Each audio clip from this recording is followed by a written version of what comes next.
وقال الرسول يا رب إن قوم اتخذوا هذا القرآن مهجورا.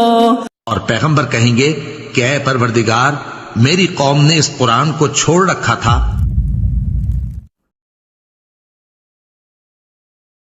علی بھائی اگلا سوال ہے، آج کل سردیوں میں نماز پڑھنے کے لیے وضو اور غسل کرنا ایک نہایت دشوار کام ہے، کیا ایسی صورتحال میں تیمم کے ذریعے کام چلایا جا سکتا ہے؟ باقی سارے کام تو آپ چلا رہے ہیں، نماز کی باری آئی ہے فوراً تیمم کے اوپر چھلانگ لگا دیتے ہیں. تیمم کے لیے بھی کچھ شرائط ہیں، جب اس ایکسٹریم کو پہنچ جائے معاملہ تو پھر آپ کریں. آپ کو اللہ نے کئی اور آسانیاں دی ہیں کسی بھی قدغن کے بغیر، کہ جس کو آپ سردیوں میں اویل کر کے آپ اس تکلیف سے بچ سکتے ہیں. مثلا میں سمجھتا ہوں سب سے بڑی یہ آسانی ہے کہ آپ پاؤں کا مسح کر لیں جرابوں اور موزوں کے اوپر. زیادہ مسئلہ پاؤں کو دھونے کا ہی ہوتا ہے، کیونکہ پاؤں ایک بار ٹھنڈے ہو جائے نا تو ان کو گرم کرنے کے لیے رضائی کے اندر بھی بعض اوقات نہیں گرم ہو رہے ہوتے. ٹھیک ہے، ویسے اس کا بھی طریقہ آپ کو بتا دیتے ہیں. یہ جو یہ کولڈ ڈرنکس والی بوٹلز ہوتی ہیں نا، ان کے اندر آپ گرم پانی ڈال کے نا اس کو آپ رضائی میں اندر رکھ لینا، اس کے اوپر پاؤں رکھ لیں تو جلدی گرم ہو جاتے ہیں. وہ بھی آپ کو طریقہ بتا رہے ہیں. تو اس لیے پاؤں دھونے میں تردد ہوتا ہے، تو وہ آپ کو اللہ نے آسانی دے دی ہے. وہ صحیح مسلم میں حدیث ہے مولا علی علیہ السلام سے ہی کہ نبی علیہ السلام نے مقیم کے لیے 1 دن اور 1 رات اور مسافر کے لیے 3 دن اور 3 رات تک پاؤں پہ مسح کی اجازت دی ہے اگر وہ موزے پہن لیتا ہے. ایک دفعہ وضو کر کے موزے پہن لے تو آپ پھر 24 گھنٹے تک اس کے اوپر مسح کر سکتے ہیں. باقی ایک پورا ڈیٹیل ٹاپک ہے، اس کے اوپر الگ سے میری ویڈیو ہے، آپ جا کے یوٹیوب پہ لکھیں نا جرابوں اور موزوں پہ مسح. جرابوں میں بھی مسح درست ہے، موزوں پہ بھی درست ہے. جرابوں کی حدیثیں علیحدہ سے ہیں، اسے جرابین عربی میں کہتے ہیں، اور جو چمڑے کے موزے ہیں انہیں کہتے ہیں خفین. خفین کی حدیثیں الگ سے ہیں، یہ دونوں پر درست ہے. صرف اس میں ایک چیز ہے، امام ترمذی نے لکھا ہے کہ سلف کا فہم یہ ہے کہ جراب باریک نہیں ہونی چاہیے، موٹی ہونی چاہیے، یعنی ایسی جراب جس سے جسم باہر ڈھلکے نہ. تو ہماری عموماً جتنی جرابیں اس وقت ہم پہنتے ہیں نا وہ موٹی جرابیں ہی ہوتی ہیں، سوائے عورتیں جو گرمیوں میں وہ باریک جرابیں پہنتی ہیں، وہ تو کون پہنتا ہے سردیوں میں، اس کو پہنا نہ پہنا برابر، اس سے ٹھنڈ تو رکنی نہیں ہے. عام ہماری جتنی جرابیں اس وقت جو چائنا کی یہاں پہ بک رہی ہیں وہ موٹی جراب ہے، تو آپ اس کے اوپر مسح کر سکتے ہیں. تو آپ سردی میں کریں، ایک بار فجر کی نماز پڑھ کے تو پہن لیں جرابیں، آپ پھر اگلی فجر میں جا کے دوبارہ وضو کر لیں. تو اس طرح پھر آپ کے پاؤں بھی جو بعض لوگوں کے پھٹ جاتے ہیں تو بڑی آسانی رہتی ہے. ظاہر ہے یہ لوگ اس فیسلٹی سے محروم اس لیے بھی کرواتے تھے، وہ کہتے ہیں کہ چمڑوں کے موضوع پہ ہوتا ہے، جو حنفیوں نے ایک مصیبت کھڑی کی ہے. وہ میں نے جامعہ ترمذی سے بتا دیا کہ امام حنیفہ نے اس قول سے رجوع کر لیا تھا، امام ترمذی نے نقل کیا ہے. پوری میری ویڈیو دیکھیں، الحمدللہ اس کی ایسے کتنی لوگوں کے لیے آسانی ہوئی ہے. ورنہ تو آپ کو ایک بڑے سائز کے بوٹ خریدنے پڑ جائیں گے اگر آپ نے چمڑے کے موزے پہن کے تو آفیسز میں جانا ہے. تو لوگ تو بڑے پریشان تھے. تو سردیوں کے حوالے سے یہ اللہ تعالیٰ نے ایک آسانی دے دی ہے، تو آپ اس کو اویل کریں. باقی چہرہ دھونے میں یا ہاتھ دھونے میں کتنا تردد ہے، اور آج کل تو ویسے ہی آلموسٹ گرم پانی اویلیبل ہوتا ہے. گرم پانی نہ بھی ہو، تازہ بھی جو کنویں کا پانی ہے وہ بھی نیم گرم ہی ہوتا ہے. بہت ٹھنڈا پانی تو وہ پہاڑی علاقوں میں جا کے یا کوئٹہ کے اندر ہوگا جہاں پہ، وہاں پہ بھی انہوں نے اہتمام کیا ہوتا ہے، نیم گرم پانی اویلیبل ہی ہوتا ہے. لہٰذا تیمم پہ اس طرح چھلانگ نہیں لگائی جا سکتی آسانی کے نام کے اوپر. تیمم پہ وہ شخص جائے گا کہ جس بندے کو ٹھنڈے پانی کو چھونے سے مر جانے کا اندیشہ ہو، یا بیماری کی ایسی ایکسٹریم کو پہنچنے کا اندیشہ ہو کہ اس کی ریکوری ممکن نہ ہو، یا آپ ایسی جگہ پہ ہوں جہاں پہ آپ کے پاس پانی اویلیبل نہ ہو، تو وہ پھر سورۃ المائدہ میں آئے کہ آپ مٹی سے تیمم کر سکتے ہیں. سفر میں ہے تو آپ مٹی کا ایک ڈھیلا رکھ سکتے ہیں. گھر میں بھی آپ مٹی کا ایک ڈھیلا رکھ لیں. ماربل کے اوپر نہ کریں کیونکہ وہ اجتہادی مسئلہ ہے، اصل چیز مٹی ہے. ایک ڈھیلا رکھ لیں چھوٹا سا اس پہ، اور یہ نہیں کہ وہ اس پہ آپ نے ضروری ہے کہ اس کی گرد اس پہ فیل ہو، نہیں، بس ہاتھ رکھ لیا وہ تیمم کے لیے کافی ہو گیا. قرآن میں ہے پہلے چہرے کا کر لیں، ایک بار اس کو ٹچ کر کے دونوں ہاتھوں کو، دوسری دفعہ جو ہے نا وہ دونوں ہاتھ کونیوں سمیت، تو آپ کا تیمم مکمل ہو جائے گا. اس میں سر کا مسح، پاؤں کو دھونے والا اس کا ایکویلنٹ کوئی نہیں ہے نا. اور ایون یہ بھی آسانی ہے کہ آپ پہ اگر غسل جنابت بھی فرض ہے نا تو آپ تیمم کا طریقہ سیم ہی ہے جو وضو والا ہے. اور ہاں البتہ کپڑے جو گندے ہیں وہ آپ ضرور بدل لیں. تو ادروائز بعض اوقات انسان لیٹ اٹھتا ہے, ٹائم تھوڑا ہے, 5 منٹ رہ گئے ہیں طلوع آفتاب میں, ظاہر غسل کریں گے تو لیٹ ہو جائیں گے, تو آپ تیمم کر کے نماز پڑھ لیں, اور کپڑے بدلنے کا اگر ٹائم نہیں تو انہیں کپڑوں میں پڑھ لیں, نماز درست ہو جائے گی. ظاہر ہے وہ ایز اے لاسٹ ریزارٹ ہے. ٹھیک ہے, اس میں بہرحال اختلاف ہے, بعض لوگوں کے نزدیک منی ناپاک نہیں ہوتی ہے, لیکن دلائل کی روشنی میں ہمارا موقف تو یہی ہے جو امت کی اکثریت کا ہے کہ منی ناپاک ہے. امام شافعی کا یہ موقف غلط ہے.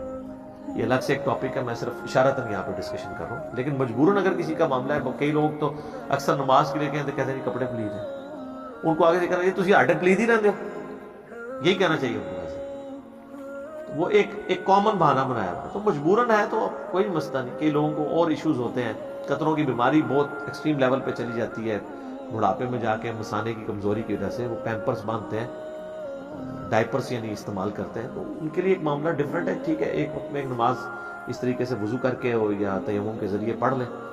تو سردیوں میں آپ نے یہ والا معاملہ کرنا ہے کہ آپ نے فیسلٹی سردیوں والی وہ آپ اویل کریں کہ آپ تیمم کی صورت میں جب بیماری میں آپ کو اندیشہ ہے. ادروائز یہ جرابوں کا اور موزوں کا مسئلہ میں کہتا ہوں کمال چیز اللہ تعالیٰ نے رکھ دی ہے. آپ جو ہے نا وہ اس فیسلٹی کو اویل کریں تو آپ کو سردی فیل بھی نہیں ہوگی انشاءاللہ, کیونکہ زیادہ مسئلہ پاؤں کے ساتھ ہوتا ہے, باقی وضو کرنا آسان ہوتا ہے. تو تیمم پہ ڈائریکٹ چھلانگ نہیں مار سکتے. ایز اے لاسٹ ریزارٹ ہے, جب کوئی اس طرح کی سچویشن ہو, خوف کی حالت ہو, بیماری بڑھ جانے کا خوف یا ٹائم نکل جانے کا خوف, جس طرح آخری وقت میں آپ اٹھیں, پھر یہ پانی نہ مل رہا ہو, پھر آپ تیمم کریں گے. ادروائز آپ کو وضو کر کے نماز پڑھنی ہوگی. سردیوں میں آپ جو ہے نا وہ جرابوں اور موزوں کے مسے کو یوز کر لیں, یہ انشاءاللہ تعالیٰ آپ کے لیے سامنے ہے. ٹھیک ہوگا جی. علی بھائی اگلا سوال ہے, سخت سردیوں یا گرمیوں میں گھر میں نماز پڑھنا اور نمازوں کو جمع کرنا کہاں تک درست ہے؟ دیکھیں جی, یہ اس شخص کے لیے ہے نا کہ جو پھر دودھ پتی پینے کے لیے اور فاسٹ فوڈ کے لیے گھر سے نہ نکلتا ہوں. باقی تو سارے کام جو ہے وہ باہر جا کے ہو رہے ہیں. جب نماز کی باری آئے تو یہ کہنا شروع کر دیں جی سردیوں میں نکل نہیں سکتا. انہی لوگوں کو آپ کہنا کہ صبح کے وقت اگر آپ سردیوں میں فلاں مسجد میں نماز پڑھیں گے تو گورنمنٹ کی طرف سے فی فجر 1 لاکھ روپے آپ کو دیا جائے گا. تو دیکھیں ان کی سردی کیسے ختم ہوتی ہے. رات کو ڈیرا لگا لیں گے, خیمہ لگا لیں گے وہاں جا کے. یہ کوئی طریقہ نہیں. ہاں کسی کو دمے کی بیماری ہے, سانس کی بیماری ہے, بہت ایکسٹریم پہ ہے, بعض لوگوں کے ساتھ واقعی جینون ایشو ہوتا ہے, تو ان کے لیے تو پھر ظاہر ایز اے لاسٹ ریزارٹ اجازت ہے گھر میں وہ نماز پڑھیں. چھوٹی موٹی مسئلہ نہیں ہے, جو عام چھوٹی موٹی بیماریوں میں کہتے ہیں ڈاکٹر نے منع کیا ہے, اور ڈاکٹر بھی وہ منع کرتا ہے جس نے خود نماز نہیں پڑھی ہوتی. جس کو اپنی آخرت کی فکر ہے وہ ڈاکٹر تو کسی کو اپنے اوپر نہیں لے لے گا. ڈاکٹر نے منع کر دیا گھر میں پڑھ لیں, یا مسجد میں بھی جا کے پڑھیں گے جی میرے گھٹنے جو ہے نا وہ تنگ کرتے ہیں تو میں بیٹھ کے نماز پڑھوں گا. فرض نماز آپ بیٹھ کے نہیں پڑھیں گے, کھڑے ہو کے پڑھیں گے. اگر آپ کو گھٹنے فولڈ کرنے میں ایشو ہے تو کھڑے ہو کے پوری نماز پڑھ لیں, فرض نماز. یہی لوگ پالیٹکس کے اوپر ڈسکشن کرتے ہیں مسجد کے دروازے پہ آدھا گھنٹہ, اور مسجد میں جا کے بیٹھ جاتے ہیں, کیوں تھک جاتے ہیں. نہیں, کس کو دھوکہ دے رہے ہو؟ فولڈ کرنے کا ایشو ہے نا, تو کھڑے ہونے میں تو فولڈ کا ایشو نہیں, آپ کھڑے ہو کے پوری نماز پڑھیں. قیام کو نہیں آپ چھوڑ سکتے. تو گھر میں آپ نماز پڑھیں گے جب ایکسٹریم چیز ہو, وہ ٹھیک ہے. حدیث موجود ہے صحیح بخاری اور مسلم دونوں میں کہ نبی صلی اللہ علیہ وآلہ وسلم سخت سردیوں میں اور بارش کے موسم میں ہمیں حکم دیتے تھے کہ ہم گھروں میں نماز پڑھ لیں. ایون صحیح بخاری میں آتا ہے کہ نبی علیہ السلام اذان میں یہ الفاظ ایڈ کروا دیتے تھے, صلو فی الرحال, اپنے گھروں ہی میں نماز پڑھ لو. حتیٰ کہ بخاری میں آتا ہے ابن عباس کہتے ہیں جمعے کا دن تھا, جمعے سے زیادہ تاکید کسی نماز کی نہیں ہے. تو آپ علیہ السلام نے کہا مؤذن سے کہ تم نہ اناؤنسمنٹ کر دو کہ گھروں ہی میں نماز پڑھ لو.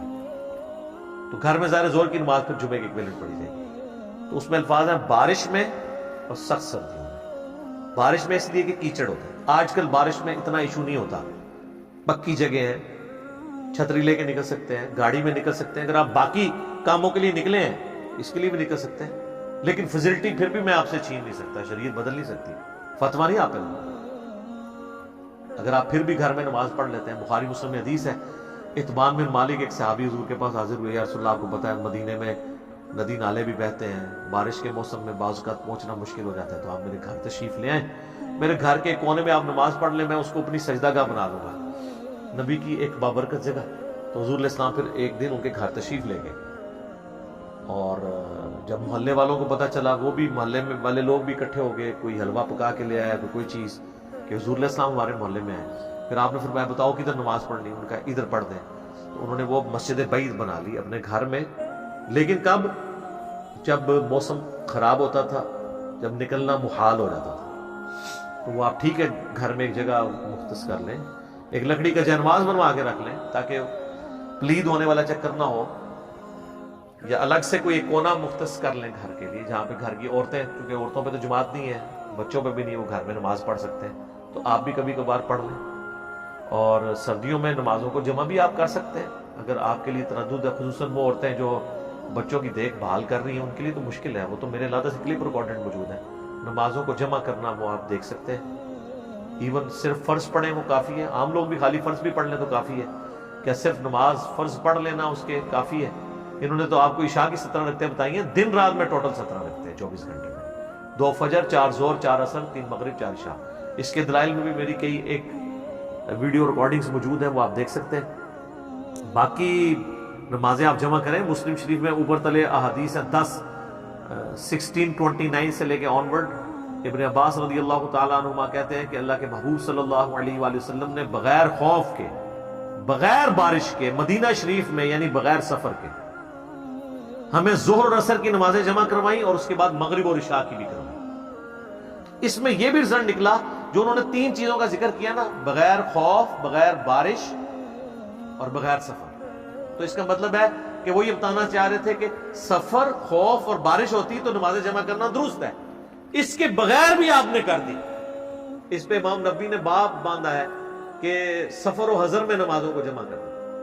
تو سفر میں جمع کرنا, بارش میں جمع کرنا, اور خوف کی حالت میں جب دشمن کا خوف ہو, یا فجر کے وقت کتے کاٹ جانے کا خوف ہو, بعضوں کو یہ بھی ہوتا ہے, تو آپ نمازیں جمع کر سکتے ہیں. اس کے علاوہ بھی عام مقیم بھی جمع کر سکتا ہے. تو وہ تابعین نے پوچھا کہ اللہ کے نبی علیہ السلام نے یہ عمل کیوں کیا تھا؟ تو فرمایا تاکہ اس لیے کہ امت کے لیے اس معاملے میں آسانی ہو جائے اور کوئی تنگی باقی نہ رہے. تو آپ نے ظہر عصر کو جمع کیا اور اس کے بعد مغرب اور عشاء کو. تینوں طریقے سے سنت ہے. ظہر کے ساتھ عصر پڑھ لیں تب بھی سنت, ظہر اتنی ڈیلے کی کہ عصر کا وقت شروع ہو گیا اور پہلے ظہر پڑھی اور پھر عصر کے 4 فرض پڑھے, یہ بھی سنت, اور سینٹر میں پڑھی تب بھی سنت. جمع تقدیم, جمع تاخیر اور جمع سوری, ظہر آخری وقت میں, عصر اول وقت میں, یہ بھی سنت ہے. اور اس سنت پہ تو حنفی بھی قائم ہے. تو نبی علیہ السلام نے امت کے لیے آسانی رکھی ہے, امت کے علماء نے ان سے چھین لی. اس پہ میری الگ سے ریکارڈنگز موجود ہیں ان کے سارے وسوسوں کے, جو انہوں نے اس کو کاؤنٹر کرنے کے لیے کمزور دلائل دیے تھے. ایک ایک چیز کا میں نے جواب دیا. یوٹیوب پہ جا کے لکھیں نمازوں کو جمع کرنا حرام, آگے سوالیہ نشان, تو میری ویڈیو کھل جائے گی. تو اس میں نے بتایا. تو سردی کی حالت میں آپ اگر بہت ایکسٹریم بیماری میں ہیں, ایسی بیماری کے جو بڑھ جانے کا اندیشہ ہے, یا آپ کو خوف ہے باہر دشمن کا, تو پھر آپ گھر میں نماز مرد پڑھ سکتا ہے. ادروائز آپ مسجد میں ہی آ کے نماز پڑھیں گے. اس طرح بالکل کلین چٹ نہیں دی جا سکتی, لیکن جہاں پہ آسانی ہے وہ ضرور ویل کریں. بوڑھوں کے لیے جس طرح بھی کرونا وائرس کا ایک ایشو آیا ہوا ہے, اور بوڑھے لوگوں کے لیے چونکہ ونریبل ہیں, وہ جلدی بیماری پکڑ سکتے ہیں, تو ٹھیک ہے گھروں میں پڑھ لیں, کوئی حرج نہیں ہے. نمازیں جمع کرنا چاہتے ہیں اور ایسی جمع کر لیں جس میں کسی کو اعتراض نہ ہو, اور وہ جمع سوری ہے, یعنی ظہر آخری وقت میں, یعنی عصر کا وقت داخل ہونے سے 10 منٹ پہلے آپ وضو کریں, ظہر کی نماز پڑھیں, اور جیسے ہی عصر کا وقت داخل ہو آپ عصر پڑھ لیں. تو یہ تو حنفیہ کے نزدیک بھی غلط نہیں ہے, اسے جمع سوری کہتے ہیں, تو یہ تو ان کے نزدیک بھی جائز ہے. اس طرح مغرب اور عشاء کو بھی جمع کیا جا سکتا ہے, تو اس طرح کا جمع کرنا ان کے نزدیک بھی جائز ہے. تو لہذا کوئی کسی کی قدغن کوئی نہیں اس کے اوپر لگا سکتا. ٹھیک ہو گیا جی, جزاک اللہ.